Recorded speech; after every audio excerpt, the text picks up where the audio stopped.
আমরা একটা সমস্যা নিয়ে আলোচনা করব, খুব মজার একটা বিষয় যার নাম ফ্যাক্টরিয়াল। তো ফ্যাক্টরিয়ালকে দুইটা চিহ্নের সাথে প্রকাশ করা হয়।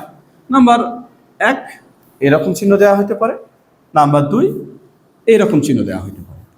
তো আপনার ভয় পাওয়ার দরকার নেই, ঘাবড়ে যাওয়ার কিছু নেই, দুইটা যে কোনো একটা দেওয়া থাকতে পারে, এটা ফ্যাক্টরিয়াল বোঝায়। আসলে ফ্যাক্টরিয়াল বিষয়টার বেসিকটা আমরা একটু বোঝার চেষ্টা করি। যদি আমাকে এন ফ্যাক্টরিয়াল বলে, এই শব্দের অর্থ আমাকে এন দিয়ে শুরু করতে হবে। তাহলে এন যদি আমি কমন নেই, এখান থেকে 1 কমে গিয়ে ফ্যাক্টরিয়াল হবে, এবং এইটাও যদি আপনি কমন নেন তাহলে হয়ে যাবে n-2 ফ্যাক্টরিয়াল। এই ফ্যাক্টরিয়াল আসলে কাদের জন্য গুরুত্বপূর্ণ? জবের জন্য গুরুত্বপূর্ণ, তাছাড়া যারা ইন্টারমিডিয়েট সায়েন্সে আছে তাদের জন্য অনেক বেশি গুরুত্বপূর্ণ, কারণ আপনাদের বিন্যাস সমাবেশ অধ্যায়ে এটা অবশ্যই কাজে লাগবে। তো মনোযোগ দিয়ে শিখুন। তো n-2 ফ্যাক্টরিয়াল যদি আপনি কমন নেন তাহলে হবে n-3 ফ্যাক্টরিয়াল। এবার আসুন, এটা অসীম পর্যন্ত চলবে, অসীম পর্যন্ত চলবে না, ডট ডট ডট দিয়ে এটা n-n পর্যন্ত চলবে, n ফ্যাক্টরিয়াল। এখন আপনি বলতে পারেন যে যেগুলো গুণন আছে n-n তো 0 ফ্যাক্টরিয়াল হয়ে যাবে, তাহলে 0 ফ্যাক্টরিয়াল মান কি 0? না, 0 ফ্যাক্টরিয়াল মান 1। ফ্যাক্টরিয়াল হচ্ছে একটা ঘটনা, তাহলে কিছু যদি ঘটে, তাহলে আমি যদি বলি যে এখানে কিছুই ঘটেনি, এই যে ঘটেনি এটাও একটা ঘটনা, কারণ ঘটেনি জন্যই তো আপনি এটা বলতে পারছেন। সো 0 ফ্যাক্টরিয়ালের মান হচ্ছে আমাদের 1। তাহলে 0 ফ্যাক্টরিয়ালের মান পাচ্ছি আমরা 1, 1 ফ্যাক্টরিয়ালের মান হচ্ছে 1, দুইটার মানই 1, কারণ এরপরে আছে আমাদের 0 ফ্যাক্টরিয়াল যার মান 1। এরপরে দেখুন 2 গুণন 1, বুঝুন, বোঝার চেষ্টা করুন। আপনারা যখন ফ্যাক্টরিয়াল বের করবেন, যে সংখ্যারই ফ্যাক্টরিয়াল বের করুন না কেন, যে সংখ্যাটা দেয়া থাকবে সেইটা থেকে শুরু করে এক এক করে কমে কমে আপনি 1-এ গিয়ে শেষ করবেন, এক এক করে কমতেই থাকবেন ধারাবাহিকভাবে এবং 1-এ গিয়ে শেষ করবেন।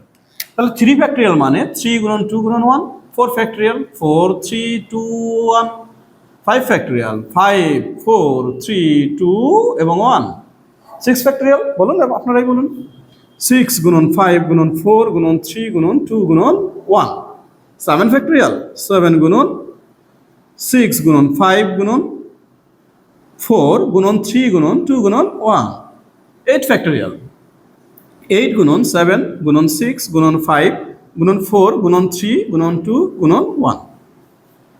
আসুন গুণন করে দেখি। একটা এখানে মজার সিকোয়েন্স আছে, আপনি চাইলে এটা খুব সহজে মুখস্থ রাখতে পারেন। এটা মুখস্থ রাখাটা দরকার, কারণ আমরা যারা জবের জন্য প্রিপারেশন নেব বা যারা ইন্টারমিডিয়েট সায়েন্সে আছে তাদের জন্য এটা অনেক বেশি গুরুত্বপূর্ণ, কারণ এটাতে আমাদের অনেক কাজে লাগে। সো মুখস্থ থাকলে, এই কয়টা মান মুখস্থ থাকলে আমাদের জন্য অনেক বেশি সুবিধা হবে। তাহলে 2 ফ্যাক্টরিয়ালের মান 2, 3 দুগুণ 6। দেখুন এখানে 6, তার সাথে 4 গুণন করলে হয় 24, এখানে 24 এর সাথে 5 গুণন করলে হয় 120, এখানে দেখুন এই পর্যন্ত 120, তার সাথে 6 গুণন করলে কত হবে 720, এবং এই পর্যন্ত 720, তার সাথে 7 গুণন করেন 5040, এই পর্যন্ত 5040, তার সাথে 8 গুণন করেন 40,320। দেখেন খুব সুন্দর একটা পদ্ধতি। আশা করি আপনারা বিষয়টা বুঝতে পারছেন।